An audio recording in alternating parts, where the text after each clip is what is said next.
अगर हम किसी चार्ज को, हाँ क्या थ्योरी दिया था उन्होंने कि अगर हम किसी चार्ज को ऑसिलेट कराएंगे तो वो इलेक्ट्रोमैग्नेटिक वेव प्रोड्यूस करेगा और उस इलेक्ट्रोमैग्नेटिक वेव का फ्रीक्वेंसी उतना ही होगा जितनी फ्रीक्वेंसी से उस चार्ज को हम ऑसिलेट करा रहे हैं, जो इलेक्ट्रिक फील्ड एक वेरिएबल इलेक्ट्रिक फील्ड बना रहा है। एक्सेलरेट रहेगा तभी वेरिएबल इलेक्ट्रिक फील्ड बनेगा, यूनिफॉर्म वेलोसिटी और स्टेशनरी में एक कांस्टेंट इलेक्ट्रिक फील्ड बनेगा। अगर कांस्टेंट इलेक्ट्रिक फील्ड होगा तो कुछ नहीं होने वाला, ना ही तो वो मैग्नेटिक फील्ड बना पाएगा, या अगर मैग्नेटिक फील्ड, चलो अगर कांस्टेंट इलेक्ट्रिक फील्ड का मतलब एक चार्ज है, दो कंडीशन हो सकते हैं कांस्टेंट इलेक्ट्रिक फील्ड का। एक कंडीशन हो सकता है चार्ज स्टेशनरी, वहां तो करंट ही नहीं रहेगा, और चलो अगर यूनिफॉर्म वेलोसिटी से मूव करा दिया तो आपको एक डायरेक्ट करंट मिलेगा, और डायरेक्ट करंट एक मैग्नेटिक फील्ड बनाता है, but that is not variable. R distance पे जो मैग्नेटिक फील्ड बनेगा वो फिक्स रहेगा, कांस्टेंट रहेगा, और मैग्नेटिक फील्ड कांस्टेंट रहता तो हमें पता है कि ये कुछ नहीं कर पाएगा, ठीक है, कोई ईएमएफ नया जनरेट नहीं कर पाएगा, तो नया इलेक्ट्रिक फील्ड नहीं बनेगा। तो उसके लिए क्या चाहिए आपको? एक्सेलरेटेड चार्ज चाहिए। एक्सेलरेटेड चार्ज का मतलब आपको वेरिएबल इलेक्ट्रिक फील्ड मिलेगा, ये variable electric field variable magnetic field बनाएगा, variable magnetic field variable electric field बनाएगा, ये सेल्फ सस्टेन्ड हो जाएगा। एक बार आपने एक बार के लिए इलेक्ट्रिक फील्ड बना दिया तो वो magnetic field electric field magnetic field electric field आपस में वो बनता रहेगा और आगे बढ़ता रहेगा। लेकिन अगर उसको कंटिन्यू रखना है तो बार बार बनाते रहना पड़ेगा, बनाते जाओगे और वो आगे नया बनते हुए वो आगे बढ़ते जाएगा। और जब ये वेव आगे बढ़ता है तो अपने साथ एनर्जी कैरी करता है, एक सिग्नल को कैरी करता है। आप वापस इसको फिर उसी वेव, मतलब जो भी सिग्नल है उस सिग्नल को आपने एक्सेलरेटेड चार्ज में, एक्सेलरेटेड चार्ज से इलेक्ट्रोमैग्नेटिक वेव बनाया, अगर उसको चाहे तो वापस फिर उसको हम लोग उसी फेज में लेके आ सकते हैं। ये जो हमारा टीवी वगैरह है सब वैसे ही चलता है, सेम प्रोग्राम टीवी चैनल के टीवी स्टेशन में चल रहा होता है, उसको वो इलेक्ट्रोमैग्नेटिक फील्ड में कन्वर्ट करता है, वहां पे डिवाइसेस लगे हुए हैं, इलेक्ट्रोमैग्नेटिक फील्ड में कन्वर्ट करता है, सिग्नल बना, फिर उस सिग्नल को इलेक्ट्रोमैग्नेटिक वेव के थ्रू डिलीवर करा। अब आप क्या कर लियो, आपने अपने डिवाइस का सेम फ्रीक्वेंसी रखा मैच करने के लिए, जैसे ही पकड़ लिया कैच किया, और आपके डिवाइस के अंदर जो टीवी है, टीवी के अंदर वो सिस्टम लगा हुआ है कि वो सिग्नल को वापस से फिर कन्वर्ट कर देता है। अगर वीडियो सिग्नल है तो वीडियो में कन्वर्ट कर देता है, ऑडियो है तो ऑडियो में कन्वर्ट कर देता है। इसी के बेस पर हमारा रेडियो और जो एफएम रेडियो वाला जो भी हो है, रेडियो और टीवी काम करता है, ठीक है। तो हर जगह है जहां पे बना करके इसको भेज रहा है तो वहां पर भी है, वीडियो को वापस से इलेक्ट्रोमैग्नेटिक वेव में कन्वर्ट किया, ट्रांसफर कर दिया, ट्रांसपोर्ट हुआ, वो चला गया, और जहां जो उसका टारगेट साइट है, ठीक है, टारगेट साइट वाले उस सिग्नल को रिसीव करेंगे, फिर वापस से वीडियो में कन्वर्ट कर देता है, उस डिवाइस के अंदर लगा हुआ रहता है वैसा। तो अगर वीडियो सिग्नल आया तो वीडियो देखते हैं हम लोग, ऑडियो आया तो ऑडियो देखते हैं, रेडियो देखा होगा एफएम काम करता है हमारा, तो वो ऑडियो सिग्नल पे काम करता है। तो ये बीच में जो ट्रांसपोर्टेशन हो रहा है ये इलेक्ट्रोमैग्नेटिक वेव पे हो रहा है। तो आपका एक पहले चैप्टर हुआ करता था कम्युनिकेशन, ये सेमीकंडक्टर के बाद था लास्ट चैप्टर, तो ये इसी पे पढ़ते थे। यहां पर तो हमने पढ़ लिया इलेक्ट्रोमैग्नेटिक वेव बनता है, लेकिन ये ट्रांसपोर्टेशन कैसा होता है ये लास्ट वाला चैप्टर था जो कि आपके सर पर से उतार दिया गया है, अब सिलेबस का पार्ट वो नहीं है। फिर उसमें भी होता था कि जब ये हम सिग्नल को ट्रांसपोर्ट कर रहे हैं तो बड़ी फ्रीक्वेंसी से करेंगे, छोटी फ्रीक्वेंसी से करेंगे, क्योंकि जब हम बनाते हैं तो अगर बड़ी फ्रीक्वेंसी है लेकिन उसको अगर भेजना है तो भेजने के लिए छोटी फ्रीक्वेंसी पे एक और वेव की जरूरत पड़ती है, वो कैरियर वेव का काम करता है, उसके पर जाता है, वो कैरियर वेव सिर्फ ट्रांसपोर्ट का काम करता है, वापस फिर उससे वो अलग कर देते हैं, अलग करने के बाद फिर वापस से वहाँ कन्वर्ट हो जाता है। जैसे अगर आपको यहाँ से मुंबई जाना है तो मुंबई आप पैदल भी जा सकते हो, लेकिन आपके अंदर इतनी एनर्जी नहीं है कि आप यहाँ से पैदल जा सको, वो भी टाइम के साथ। तो क्या करते हो आप, ट्रेन या फिर फ्लाइट पे आप चढ़ते हो, वो एक कैरियर का काम करता है और आपको वो डेस्टिनेशन तक पहुंचा देता है, वापस फिर अपना काम करते हो। वैसे ही इसमें भी होता था, ये जो नॉर्मल सिग्नल है उसके अंदर उतनी एनर्जी नहीं होती है कि इतना दूर तक जा सके, तो उसको फिर एक और वेव की जरूरत होती है, that is called carrier wave, जो कि उससे ज्यादा फास्ट होता है, जैसे हमारी जिंदगी में होता है वैसे ही उसमें भी होता है। एनीवे, अब उसकी बात हम लोग फिलहाल नहीं करते, ठीक है। तो अभी हम सिर्फ इलेक्ट्रोमैग्नेटिक वेव की बात कर रहे थे कि इलेक्ट्रोमैग्नेटिक वेव हम बना सकते हैं, ठीक है। और वो जो इलेक्ट्रोमैग्नेटिक वेव का जो फ्रीक्वेंसी होगा, that frequency will be equal to the frequency of the, वो जो चार्ज को जो ऑसिलेट करा रहे हैं हम, उसके फ्रीक्वेंसी के बराबर रहेगा। लेकिन ये ऑसिलेट जो कराते हैं वो तो हमारे टेक्नोलॉजी, जो हमारे पास अवेलेबल टेक्नोलॉजी, उस पर डिपेंड करता है कि हम उस चार्ज को कितनी बार, कितनी मतलब स्पीड से उसको या कितनी फ्रीक्वेंसी से उसको ऑसिलेट करा सकते हैं। तो वो हमारे अंदर लिमिटेशन था। और उस वक्त तो इन्होंने तो सिर्फ थ्योरी दिया था, क्या नाम है, मैक्सवेल ने, ये सिर्फ थ्योरी दे करके चले गए, तब तक ये मर गए।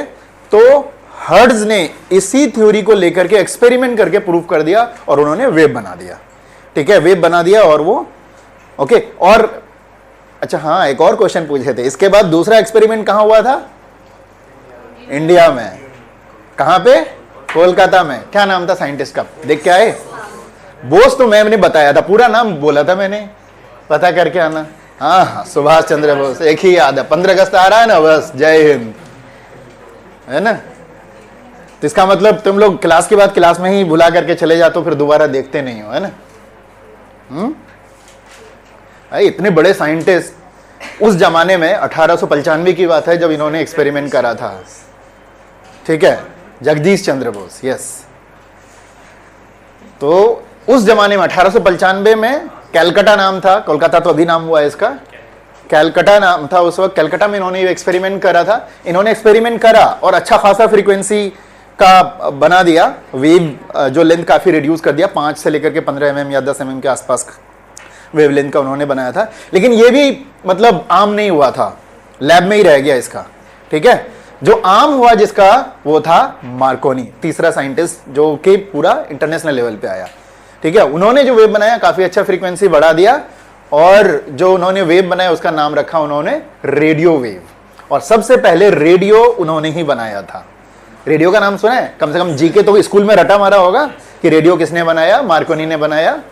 तो मार्कोनी तीसरा साइंटिस्ट था जिसने ये वेव बनाया और उसको एप्लीकेशन मतलब अप्लाई किया रियल लाइफ में। और रेडियो, वो रेडियो एक्चुअली डिवाइस का नाम नहीं है, वो वेव का नाम है जो रेडियो वेव पे काम करता है। एक जगह से सिग्नल दिया, वो सिग्नल जो इलेक्ट्रोमैग्नेटिक वेव जो बनाया था दैट वाज रेडियो वेव, और वो डिवाइस तक आया। और डिवाइस का नाम क्या है जिसको हम लोग रेडियो बोलते हैं? नहीं, जिसको हम लोग रेडियो बोलते हैं वो एक्चुअली रेडियो नहीं है, वो रेडियो वेव पे काम करता है ना। विविध भारती नाम सुना है? मतलब कुछ भी एकदम ये है। विविध भारती अभी भी चल रहा है, ये रेडियो का चैनल है। जिस तरह से एफएम के अलग अलग ना, रेडियो मिर्ची, पता नहीं क्या क्या सब है, तो वैसे ही विविध भारती भी है, लेकिन वो एएम में चलता है, ये सब एफएम में चलता है जनरली। तो जो शायद तुम लोग सिटी में हो तो शायद पता नहीं, लेकिन जो गांव में वो अच्छे से जानते हैं विविध भारती। मुंबई में ये स्टेशन जो एएम पे चलता है, अभी भी चल रहा है, वो सरकारी चैनल है ये। एनीवे, बात कर रहे थे हम लोग, what is the name of that device जिसको आप रेडियो बोलते हो? That is called transistor. उसको ट्रांजिस्टर बोलते हैं, वो रेडियो नहीं होता है। ठीक है, वो रेडियो वेव पे काम करता था, इसीलिए उसको रेडियो बोलते थे हम लोग। ओके, और अगर कुछ दिन पहले की बात करें तो ये सब काफ़ी आम था। टीवी तो जनरली कभी कभी कहीं कहीं मिलता था, लेकिन रेडियो सबके पास होता था, थोड़ा वो सस्ता आता था, तो सबको ही रखते थे गाना सुनने के लिए। अब तो सबके पैकेट में रेडियो है ना। एनीवे, हम बात कर रहे भी मार्कोनी की। तो मार्कोनी ने सबसे पहला वेव बनाया और उसको अप्लाई भी किया रियल लाइफ में, उसको यूज भी करा। ठीक है, रेडियो उन्होंने बनाया जिसको हम लोग ट्रांजिस्टर कहते हैं, कि एक सिग्नल को भेजा, फिर उसको यहाँ पे कैच किया एंड देन फिर वापस उसको ऑडियो में कन्वर्ट करा, ये सारा चीज करा था। तो सबसे पहला जो साइंटिस्ट था जिन्होंने इसको यूज करा दैट वाज मार्कोनी। अब ये बताओ, उन्होंने सबसे पहली बार जो वेव बनाया था तो उसकी frequency as compared to previous one ज्यादा रही होगी कि कम रही होगी? ज्यादा रही होगी, क्योंकि टेक्नोलॉजी थोड़ा और डेवलप हो गया। ठीक है, अच्छा, फ्रीक्वेंसी मतलब ज्यादा रही होगी तो वेवलेंथ पहले वाले के कंपैरिजन में कम रहा होगा। उल्टा चलता है ना दोनों। ओके, अब उसके बाद जैसे जैसे टेक्नोलॉजी डेवलप करता चला गया और हम और ज्यादा हाई फ्रीक्वेंसी वाला बनाते चले गए, और इतना तक बनाते चले गए कि अभी हम लोग गामा वेव तक पहुंच गए हैं, जिसकी सबसे ज्यादा हाईएस्ट फ्रीक्वेंसी है अभी के इसमें। और सबसे लोवेस्ट फ्रीक्वेंसी सुनो अभी के जमाने में, वही है रेडियो वेव, सबसे लोवेस्ट वाला। ठीक है, तो इसका मतलब अभी प्रेजेंट में हाईएस्ट वेवलेंथ वाला कौन है? रेडियो हो जाएगा ना, बिकॉज उसकी फ्रीक्वेंसी कम हो गई अभी के इसमें। ठीक है, उस वक्त के हिसाब से तो वो लेटेस्ट था, लेकिन अभी के हिसाब से वो सबसे पुराना है, तो वो आपका लोवेस्ट फ्रीक्वेंसी वाला हो गया और गामा हाईएस्ट फ्रीक्वेंसी वाला। वेवलेंथ उल्टा होगा तो जो सबसे बड़ा वेवलेंथ वाला होगा वो कौन होगा? रेडियो होगा, और गामा का वेवलेंथ सबसे कम होगा अभी जो हमारे पास अवेलेबल है, जिसको हम लोग यूज करते हैं। ठीक है, तो ये एक छोटी सी कहानी थी। चलिए आगे देखते हैं। और हम ये सारे जो वेव हैं इनके बारे में हमें पढ़ना है।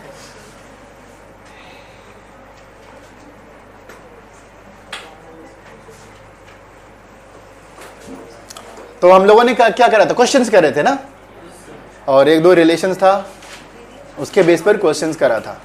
तो बाकी पुरानी कहानी आपको याद आ गई है ना, सब कुछ क्लियर था, ये कर लिया था हमने।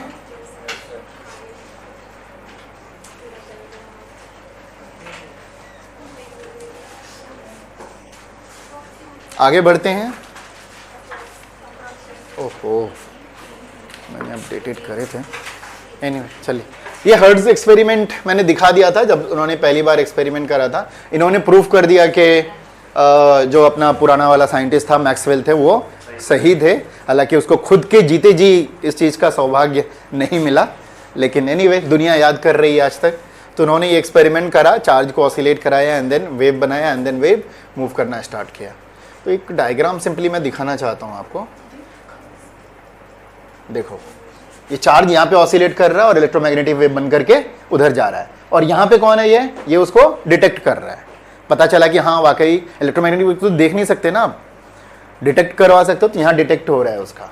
ओके, तो यहाँ पे इन्होंने बनाया एंड यहाँ पे डिटेक्ट हो रहा है। तो अभी ये जो हमारा टीवी चैनल ऐसे ही काम कर रहा है, एक जगह प्रोड्यूस होकर के वहाँ से भेजा जा रहा है, और जो हमारे टीवी होते हैं, रेडियो मतलब ट्रांजिस्टर वगैरह होते हैं, वो उसको रिसीव करते हैं, फिर उस सिग्नल को वापस से वॉइस में कन्वर्ट किया जाता है, ऑडियो में कन्वर्ट किया जाता है, ये सारी चीज़ें।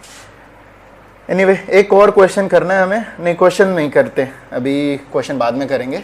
अब आगे चल करके हम लोग पढ़ रहे हैं इलेक्ट्रोमैग्नेटिक स्पेक्ट्रम। ठीक है, तो व्हाट इज स्पेक्ट्रम अभी अभी हमने देखा। So we have series of waves from high frequency to low frequency, या फिर कहिए लो वेवलेंथ से लेकर के हाई वेवलेंथ तक। तो ये जो डिफरेंट है, इसको क्या क्या रेंज में बांट दिया।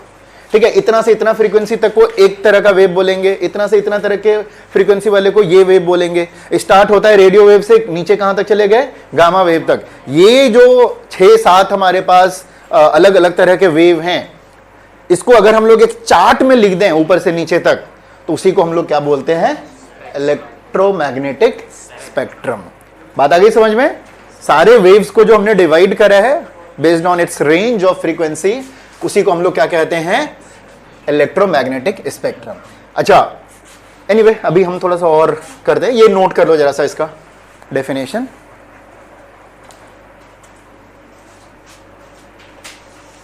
जन्नत कुछ कुछ आ रहा है समझ में? थोड़ी थोड़ी कहानी ध्यान रखो।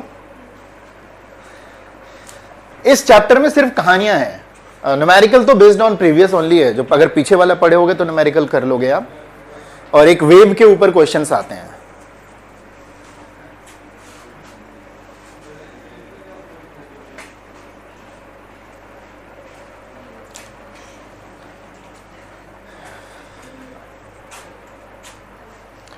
तो एक पॉइंट इसमें बीच में आ रहा है, देयर इज नो शार्प। तो इसका मतलब एक रेंज है अप्रोक्सीमेटली, ये नहीं कि यहीं से स्टार्ट होगा दूसरा वहां तक खत्म होगा। बता दिया गया कि यहां से यहां तक, यहां से यहां तक। इट्स लाइक आप यहां से नोएडा जा रहे हो तो अलग अलग जगह, एक जगह से स्टार्ट होता है दूसरी जगह से, तो इसमें पूरी तरह से लाइन दिया हुआ रहता है ना, ज्योग्राफिकली। लेकिन इसमें कोई ऐसा लाइन नहीं होता है, यहां से यहां तक ये है, यहां से यहां तक ये है, ऐसे करके। तो एग्जैक्ट शार्प डिवीजन नहीं दिया रहता है, बट अप्रॉक्सीमेट रहता है।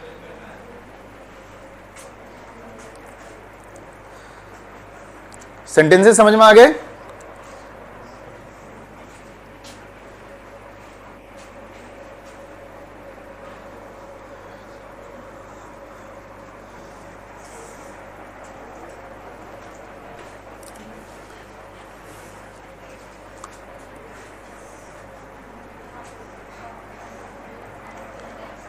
बस इसको समझ जाओ, अपने हिसाब से भी बाद में री राइट कर सकते हो, कोई इशू नहीं है। फ्रीक्वेंसी के बेस पर सारे वेव्स को जो हमने थोड़ा अलग अलग करा है, और पूरे स्ट्रेच को कहां से कहां तक, रेडियो वेव से लेकर के गामा वेव तक। ठीक है, ये जो डिफरेंट, उसके बीच में भी बहुत सारे वेव्स हैं, सबका नाम लेंगे अभी। उसी को हम लोग क्या कहते हैं, स्पेक्ट्रम कहते हैं, इलेक्ट्रोमैग्नेटिक स्पेक्ट्रम। ये स्पेक्ट्रम वर्ड कभी और कहीं पढ़ा है आपने? अच्छा, केमिस्ट्री में चले गए, कहाँ पर था केमिस्ट्री में? सेम चीज। इसके अलावा किसी और टॉपिक में स्पेक्ट्रम देखा है? लाइट में देखा है। हाँ, तो स्पेक्ट्रम रेंज होता है, वहां विबग्योर वाला देखा होगा, है ना? हाँ, वो इसके अंदर आता है, वो भी तो एक तरह का इलेक्ट्रोमैग्नेटिक वेव है, इसी के अंदर आता है। तो अलग, जहां पर भी range of waves in terms of frequency या फिर वेवलेंथ अगर मिलता है तो उसको हम लोग क्या कहते हैं, स्पेक्ट्रम कहते हैं। तो ये इलेक्ट्रोमैग्नेटिक वेव का स्पेक्ट्रम है। Okay, done, clear. एक चीज मैं चाहता हूं कि आप याद रखो मार्कोनी से कनेक्ट करके कि रेडियो वेव हैज क्या, या have as compared to other large wavelength, ठीक है, या फिर लो वेवलेंथ, क्या याद रखोगे? और लो फ्रीक्वेंसी, ठीक है, ये याद रखना है। बाकी मैं आपको ट्रिक दूंगा याद करने के लिए, ठीक है। क्या है वो, तो देखिए भाई, हम किसकी बात कर रहे हैं? Radio wave. रेडियो वेव का सबसे बड़ा वेवलेंथ होता है, ठीक है। रेडियो वेव का क्या होता है? सबसे बड़ा वेवलेंथ होता है, जिसको लॉन्ग रेडियो वेव्स कहते हैं, या फिर सिंपली क्या कहते हैं, रेडियो वेव्स कहते हैं, ठीक है। उसके बाद आता है आपका माइक्रोवेव्स। ये सारे रेडियो वेव्स के अलग अलग हैं बीच में, जिसपे रेडियो आपका मतलब ट्रांजिस्टर फंक्शन करता है। मैंने बोला था एएम रेडियो और एफएम रेडियो, शहर में एफएम रेडियो चलता है और जो अभी गांव की तरफ है वो एएम रेडियो चलता है। ये फ्रीक्वेंसी है बेसिकली, मॉड्यूलिंग के बेस पर इसका नाम रख दिया जाता है, फ्रीक्वेंसी मॉड्यूलिंग, एम्पलीट्यूड मॉड्यूलिंग। तो ये सब चीज़ अभी आपको समझ नहीं आया क्योंकि सिलेबस से हट गया है, ये सब चीज़ बाद में पढ़ाया जाता है, how this basically FM radio and AM radio are defined. तो एम का मतलब ये मॉड्यूलिंग, मॉड्यूलिंग में अभी मैंने बोला था ना, मतलब लो एनर्जी वाले को हाई एनर्जी वाले के ऊपर कैरियर बना करके भेजना, तो वही होता है मॉड्यूलिंग। मॉड्यूलिंग कैसे करते हैं आप, दूसरे वेव के साथ कैसे मिक्स करते हैं, वही है। तो ज्यादा मत जाना, बस सिंपली हमने इंट्रोड्यूस कर दिया आपको कि what is am and FM. FM में क्या होता है, फ्रीक्वेंसी के बेस पर मॉड्यूलिंग किया जाता है, और एएम में क्या होता है, एम्पलीट्यूड के बेस पर मॉड्यूलिंग किया जाता है। एंड व्हाट आई एक्सपेक्ट कि आपको एम्पलीट्यूड पता होगा और फ्रीक्वेंसी तो हमने डिस्कस कर ही रहे हैं।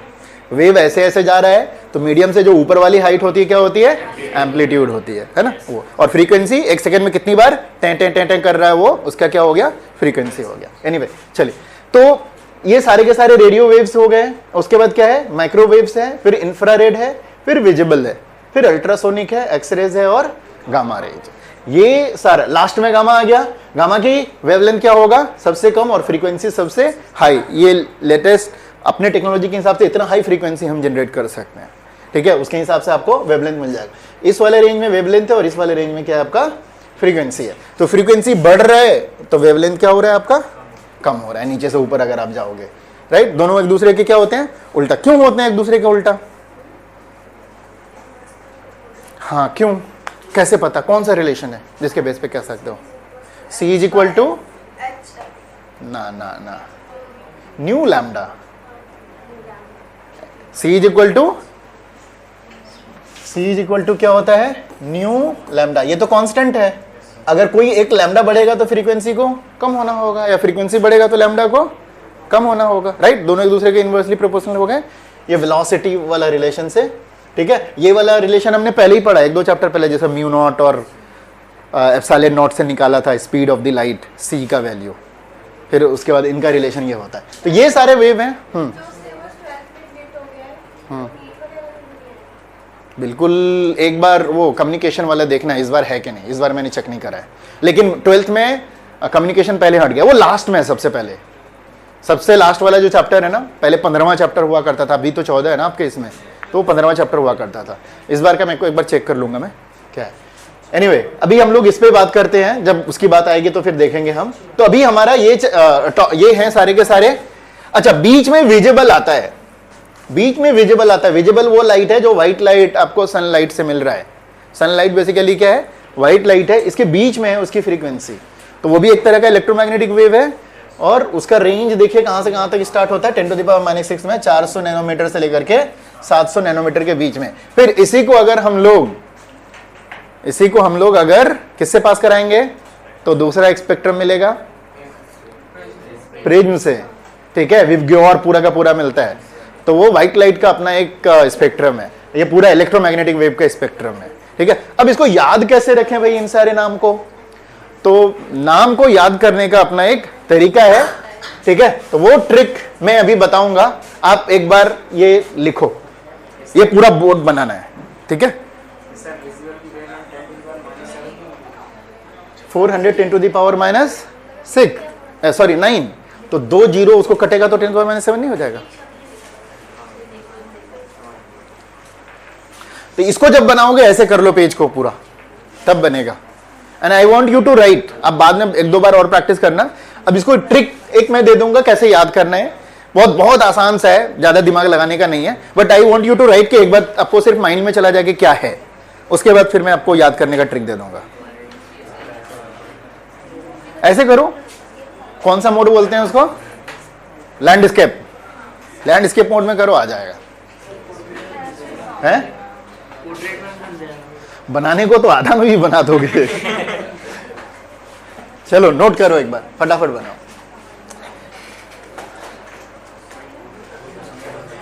3 कॉलम बनाओ। ठीक है, एक कॉलम पहली वाली फ्रीक्वेंसी का, दूसरा कॉलम नेम का, तीसरा कॉलम वेवलेंथ का। ठीक है, चौथा स्पेस होगा तो ये विजिबल का अलग से निकाल के दे देना। ठीक है, 3 कॉलम बनाना है आपको। और अभी जैसे हमने यहाँ पे शार्प डाला ना, शार्प यहां से यहां स्टार्ट हो जा रहा है, यहां से यहां, तो वही बताया कि इट्स नॉट एक्चुअली शार्प, इसके आसपास से स्टार्ट हो जाता है। तो शार्पली ये नहीं कि यहां से ये स्टार्ट होता है।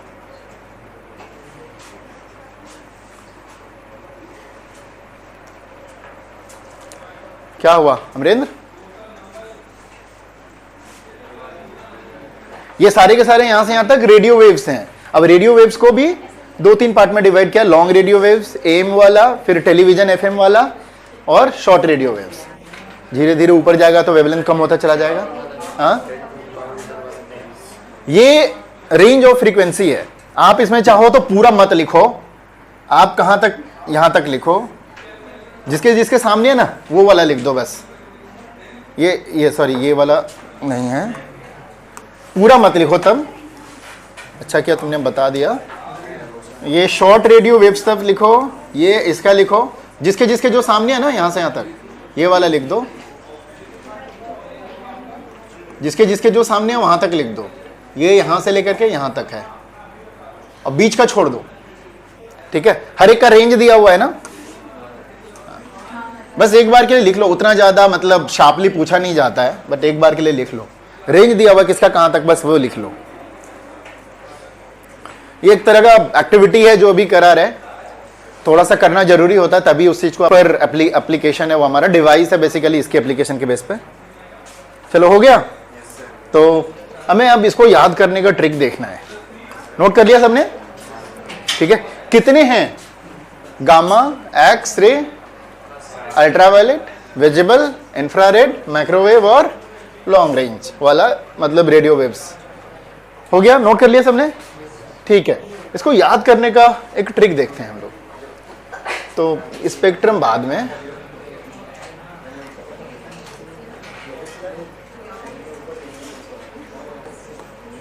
चलिए भाई क्या क्या नाम है, ट्रिक देखते हैं सबसे पहले। तो पहले नाम देख लेते हैं, क्या क्या है भाई? गामा है, फिर क्या है? एक्सरे है, और अल्ट्रावायलेट है, और विजिबल है, और बताओ क्या है? हाँ, इंफ्रारेड, फिर क्या है? माइक्रोवेव, और क्या है? Radio waves. कितने हो गए? ये आपका सबसे लोवेस्ट फ्रीक्वेंसी है और हाई वेवलेंथ वाला है। ठीक है, याद कैसे रखने के लिए इसका ट्रिक है, ये हो गया भाई घर, ये एक्स वही जो जानते हो तुम लोग, U V in my range, मतलब घर भी है हमारे पास, अब एक्स भी है, प्रेजेंट वाला भी है, वाली भी है, मतलब यू वी मतलब हम लोग, इन माई रेंज, ये अब हमारे अंदर है, हमारे रेंज में है। ठीक है, तो घर X U V in my range, सब आ गया। घर का मतलब जी, जी से क्या गामा, एक्स का मतलब एक्सरे, यू का मतलब अल्ट्रावायलेट, वी का मतलब विजिबल, इन का मतलब इंफ्रारेड, माई का मतलब माइक्रोवेव, रेंज का मतलब क्या रेडियो वेव। ये तरीका है इसको याद रखने का, ठीक है, नोट कर लो इसको। 3-4 बार बोलोगे आ जाएगा। घर X U V in my range. कुछ लोग गाड़ी भी डाल देते हैं वहां पे, गाड़ी X U V in my range, ठीक है।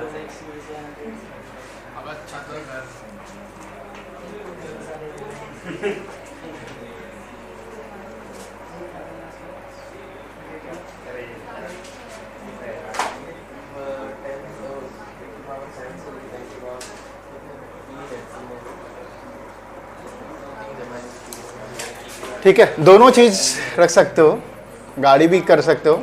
तो गाड़ी में हो जाएगा एक्सयूवी वाला 900। अरे बनेगा तो सही।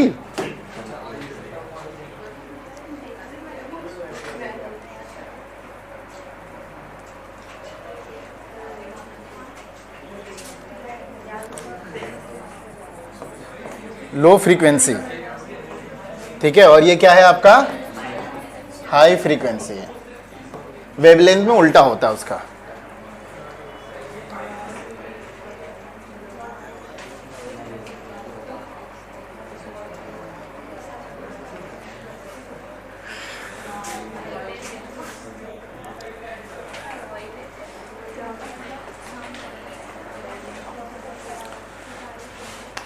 So gamma ray, X ray, ultraviolet रे, विजिबल रे, इंफ्रारेड, माइक्रोवेव और रेडियो वेव, ये 7 हैं मोटा मोटी। इन 7 को मिला करके हम लोग बोलते हैं इलेक्ट्रोमैग्नेटिक स्पेक्ट्रम। चलें आगे अब, चलो भाई हटा दें इसको, नोटेड। चलो भाई अब इनके बारे में देखते हैं एक एक करके, जरा सा सारे का हमें फंक्शन यूज करना पड़ेगा।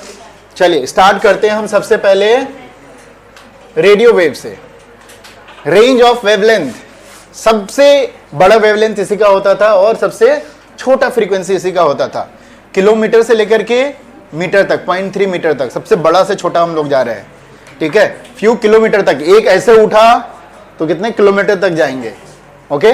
तो एनर्जी कम होता है तो ये जल्दी खत्म भी हो जाता है, ओके। कहां यूज होता है इसका, रेडियो एंड टीवी ब्रॉडकास्टिंग में यूज होता है। माइक्रोवेव, माइक्रोवेव का रेंज ये है, इसमें ज्यादा जरूरी आपके लिए है यूज, ये याद रखना है। इस पे क्वेश्चंस आते हैं कि इसका यूज क्या है, और अगर एडिशनल याद हो तो सोर्स याद कर लीजिए। इसके भी बहुत सारे आते हैं, बहुत सारे कोड होते हैं वो, लेकिन याद नहीं रहते। बट आप एक आइडिया याद रखो कि भाई किसका बड़ा है और किसका छोटा है, ठीक है। रियलिटी यही है कि एक एक चीज जितना वो कोड याद नहीं रहता, पावर का, वैल्यू का, बट एक रेंज आपको याद रहना चाहिए, किसका ज्यादा है किसका कम है, फिलहाल काम चल जाएगा उससे। तो सबसे मेन जरूरी क्या है, आपको उसका यूज याद रखना है, ठीक है। और साथ में क्या हो सके, उसका सोर्स कहां से बनता है ये, ठीक है। तो रेडियो वेव हमें पहले ही से पता है, इलेक्ट्रॉनिक सर्किट में चार्ज को ऑसिलेट करा के बनाया गया था सबसे पहले। और रेडियो और ब्रॉडकास्टिंग में क्या यूज होता है आपका, रेडियो वेव यूज होता है। उसके बाद नीचे आते हैं हम लोग माइक्रोवेव।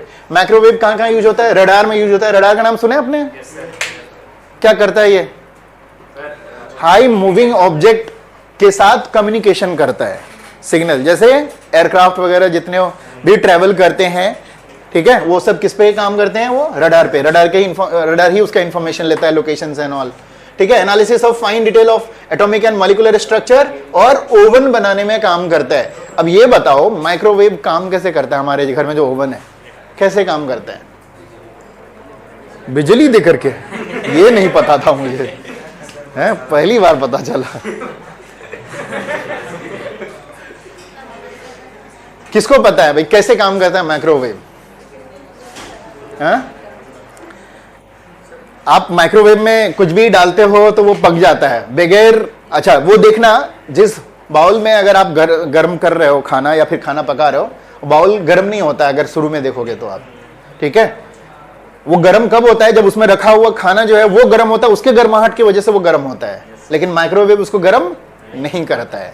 इसका वजह कैसे काम करता है ये? तो ये काम करता है वाटर पार्टिकल के बेस पर। जो आप सामान उसके अंदर डाल रहे हो ना पकने के लिए, उसके अंदर क्या होता है? वाटर पार्टिकल्स होते हैं। और माइक्रोवेव क्या करता है? इसकी अपनी एक फ्रीक्वेंसी होती है, इस फ्रीक्वेंसी पे ये ऑसिलेट करने की कोशिश करता है, और जहां पर भी वो पार्टिकल्स होते हैं उस पार्टिकल को क्या करता है? ऑसिलेट कराता है। जब वो ऑसिलेट होगा तो क्या प्रोड्यूस करेगा? हीट प्रोड्यूस करेगा, एनर्जी प्रोड्यूस करेगा, जिसकी वजह से वो पक जाता है। मतलब हीट मिलेगा तो पकेगा ही वो। लेकिन यही सूखा कोई चीज ला करके रख दोगे तो कुछ नहीं होने वाला। कोई मेटल का टुकड़ा रख दोगे तो पकेगा नहीं वो, लेकिन कुछ और जरूर हो सकता है, क्योंकि वहां पर वेव है, इलेक्ट्रोमैग्नेटिक वेव है, तो other kinds of things possible हो सकते हैं, इसीलिए मेटल का कुछ नहीं रखते उसमें। लेकिन अगर सूखा कुछ मिट्टी ला करके रख दो, सूखा, ये नहीं कि उसके अंदर मिट्टी है, तो कुछ नहीं होने वाला, ठीक है। लेकिन कुछ अगर भिगा हुआ चीज रखते हैं, जितना भी पकाने वाला चीज होता है सारा का सारा तो भिगा ही रहता है, कुछ ना कुछ उसके अंदर वाटर पार्टिकल होते हैं, आपको दिखता नहीं है बट रहता है वो। जैसे आलमंड को अगर आपको रोस्ट करना है तो आपको लगता है कि पूरा सूखा है, लेकिन सूखा नहीं होता है, ठीक है। आलमंड को रखोगे आप, मतलब 1 से 1.5 मिनट के अंदर वो रोस्ट हो जाता है उसके अंदर। तो क्यों, कैसे होता है? और बिकॉज वो छोटे छोटे पार्टिकल है ना, जिस आपने बर्तन में रखा है ना, वो बर्तन भी गर्म नहीं होता जब तक उसको निकालते हो, क्योंकि वो उसको गर्म भी नहीं कर पाता।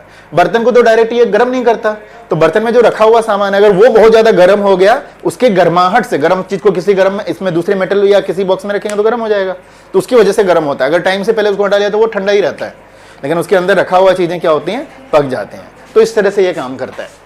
चलिए आगे, आपका इंफ्रारेड वेव कहाँ काम होता है? इंडस्ट्री में यूज होता है, मेडिसिन वगैरह में यूज होता है चेक करने के लिए, एस्ट्रोनॉमी में यूज होता है, नाइट विजन डिवाइस में। इसमें क्या है? इंफ्रारेड है, ठीक है। रात को भी आराम से पूरा अच्छे से वीडियो दिखाता है रूम में क्या है नहीं है, राइट, विदाउट लाइट के। तो इंफ्रा है, इसी वजह से ऐसा नहीं है कि लाइट नहीं है, इलेक्ट्रोमैग्नेटिक वेव है, बट हमें दिखाई नहीं देता है। ओके, विजिबल तो मेन है, ये तो हमें दिखता ही है। ये सारे के सारे ऑप्टिक्स, मतलब लाइट वेव वाला जितना हम लोग पढ़ते हैं, सारे के सारे ऑप्टिकल इंस्ट्रूमेंट इसी के ऊपर काम करता है, आपका विजन, फोटोग्राफी एंड ऑल, ठीक है। चलिए 4 का लिखिए फटाफट।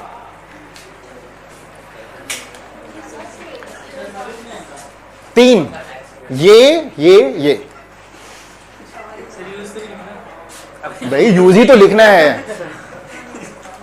तो फिर तुम क्या लिखोगे? तुम लिख लो फ्रीक्वेंसी और वेवलेंथ, और कल सुना देना मुझे, बता याद करके। तो नाम इलेक्ट्रोमैग्नेटिक वेव का, फिर सोर्स और यूज।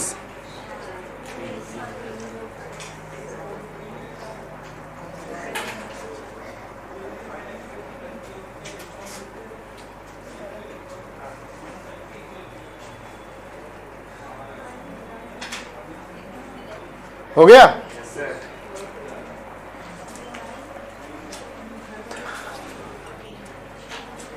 आगे चलें?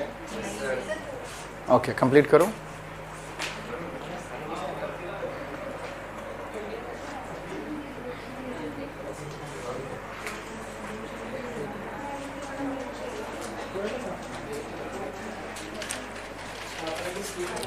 चलो बाकी 3 भी हैं, उसका कर लेते हैं।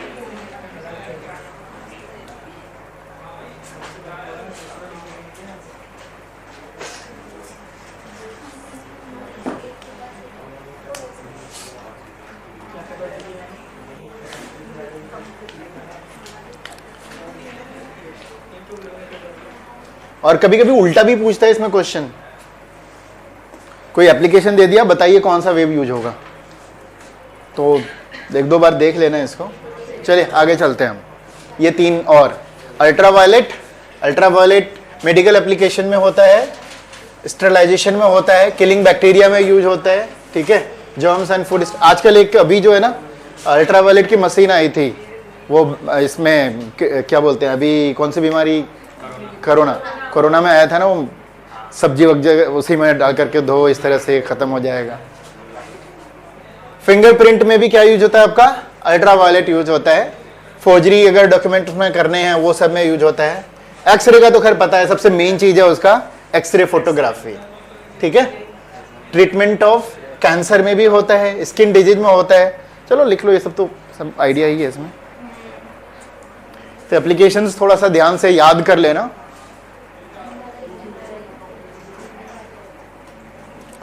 एक्सरे मशीन भी होता है ना एयरपोर्ट वगैरह में, देखा आपने? एयरपोर्ट और रेलवे स्टेशन में एक्सरे मशीन से क्या पता चलता है कि अंदर कोई हेवी या मेटालिक ऑब्जेक्ट्स उस तरह के तो नहीं है, तो they can take idea about this.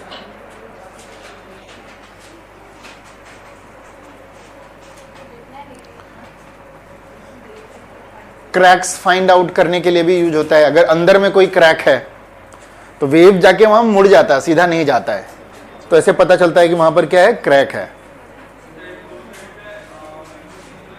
और फाइनली गामा रेंज, ये एस्ट्रोनॉमिकल रिसर्च में होता है, और जितना न्यूक्लियर रिएक्शंस होते हैं उसमें क्या होते हैं, गामा रेज, और इट्स वेरी हानिकारक, हार्मफुल। न्यूक्लियर रिएक्शन में भी न्यूक्लियर रिएक्शन में निकलता है।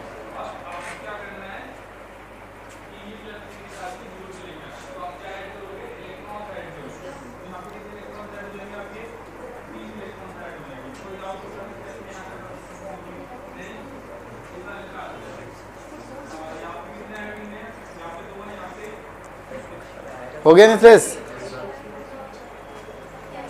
चलिए भाई आगे चलें। बच्चियों हो गया?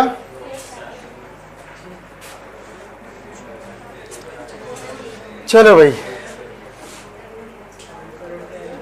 बस खत्म होने वाला है।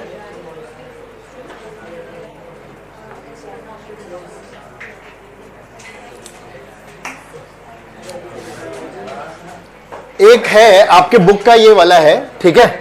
डिटेक्शन कैसे करना है आपको, प्रोडक्शन का आपको ये नहीं है, डिटेक्ट कैसे करोगे, कौन सा वेव है, किस तरह का डिटेक्ट कैसे करना है, ठीक है, उसके बारे में ये दिया हुआ है। तो आप चाहो तो इसको ना भी नोट करो, ये बाद में आप कर लेना, ठीक है, बुक से भी कर सकते हो, आपके बुक में दिया हुआ है। ये थोड़ा सा जान लेना है कि कैसे कैसे क्या है, ठीक है। डिटेक्ट हम कैसे कैसे करेंगे, कौन सा किस तरह का वेवलेंथ अगर है तो पर्टिकुलर आपको तो दिखाई तो दे नहीं रहा, बस वेव है वहां पे, किस तरह का वेव आप डिटेक्ट कैसे करोगे। दूसरा डिटेक्शन तो होता है कि अगर आप मशीन लेकर के आओ, वेवलेंथ देखो किस रेंज में है, तब जाके करोगे।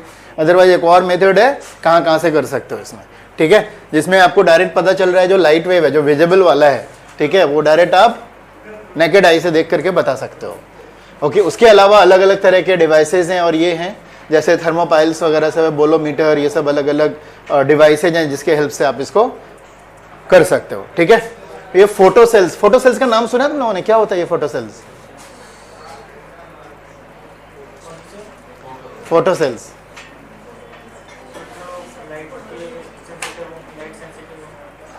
वो तो होगा ही।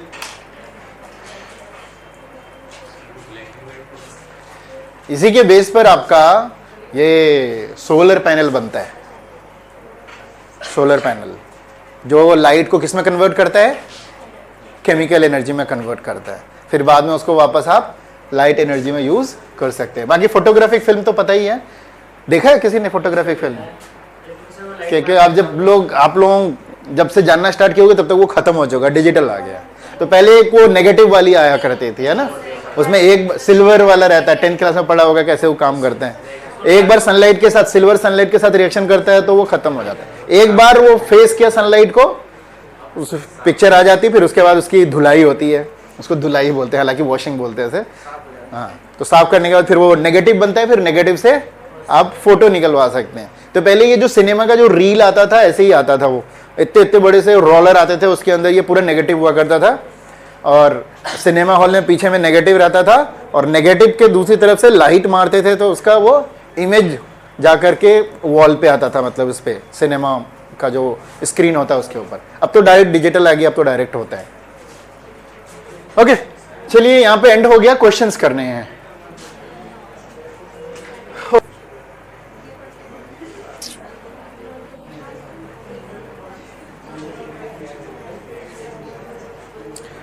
इसके एग्जाम्पल्स कर लेना आप लोग।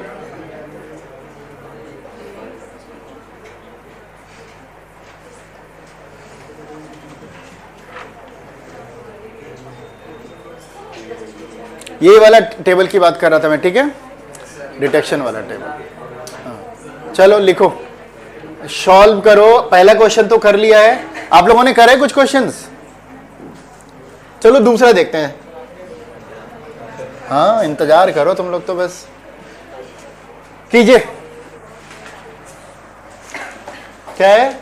अ parallel plate capacitor made of circular plate each of radius r 6 centimetre has a capacitance of 100 pico farad. ये पिको है, ठीक है, पिको का मतलब 10 to the power -12, 10 to the power -12। The capacitor is connected to a 230 volt AC supply with an angular frequency of 300 radian per second. What is the RMS current of the conduction current? चलिए फटाफट कीजिए, pen paper निकालिए, energy बढ़ाइए, ठीक है। क्या क्या given है? पढ़ा क्वेश्चन, गप में, बाद में, गप्पे नहीं। R 6 सेंटीमीटर का मतलब यहां से आप एरिया निकाल सकते हो, which will be equal to pi R square pi into 0.06 का स्क्वायर, ठीक है। ऐसे करके चलो बाद में जरूरत पड़ेगी तो निकालेंगे। कैपेसिटेंस दिया हुआ है 100 पिको फैरेड का मतलब 10 to the power -12 farad. Voltage जो कि क्या होगा, VRMS है, कितना दिया हुआ है? 230 वोल्ट। फ्रीक्वेंसी दिया हुआ है कितना? 300 radian per second. What is the RMS value of the conduction current? I निकालना, कैसे निकालेंगे? तो कौन सा रिलेशन पता है? चलो कौन बताएगा भाई? चलो फौरन रिकॉल करो फटाफट। मैंने बोला था इस चैप्टर में बहुत सारे क्वेश्चंस होंगे, पिछले वाले कॉन्सेप्ट के बेस पर भी होगा, इसका खुद का कुछ नहीं है बेचारे का। सॉरी, क्या निकालना है आपको? करंट निकालना है। VRMS दिया हुआ, तो V इक्वल टू क्या पढ़ते थे आप लोग? IR पढ़ते थे ना। लेकिन यहां तो रजिस्टर है नहीं, क्या है? कैपेसिटर है, तो R के जगह पर क्या होता है? XC। तो I will be equal to कितना? V by XC। V तो दिया हुआ, XC कितना होता है? 1 बाई ओमेगा C। तो बेसिकली ये कितना हो गया? V into omega into C। V omega कितना होता है? 2 पाई फ्रीक्वेंसी इंटू C। हाँ ओमेगा गिवन नहीं है, फ्रीक्वेंसी गिवन है, direct angular frequency. Very good, ठीक है, ये ओमेगा है, अच्छा पकड़ा। तो डायरेक्ट ओमेगा है। चलिए कर लीजिए भाई, डाल दीजिए, कितना है? 230, 300 और कितना आसान कर दिया काम ने। तो ओमेगा सी करते रहते 2 पाई न्यू, ऐसी की तैसी हो जाती। C is equal to 100 pico farad. इतना टाइम लगाते हो तुम लोग यार सोचने में।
कितना है आंसर? चलिए अगला पार्ट क्या है? Is the conduction current equal to the displacement current? ठीक है, अगला ये तो यश होगा, हमें पता है I D is equal to क्या होता है? आई सी के बराबर होता है। दूसरा है determine the amplitude of B at a point 3 centimetre from the axis between the plane, between the plates. इससे कितना दूरी पर है? आर दूरी पर। तो बताइए फॉर्मूला निकालिए, किसी भी एरिया से आर डिस्टेंस पे क्या बोलते हैं मैग्नेटिक फील्ड का फॉर्मूला। सेम वैसे ही लिख सकते हो जैसे इलेक्ट्रिक फील्ड का निकालते थे, दोनों वैसा भी होता है, या इवन डायरेक्ट आप बी का फॉर्मूला लगा दो। चलो दिमाग पे जोर लगाओ।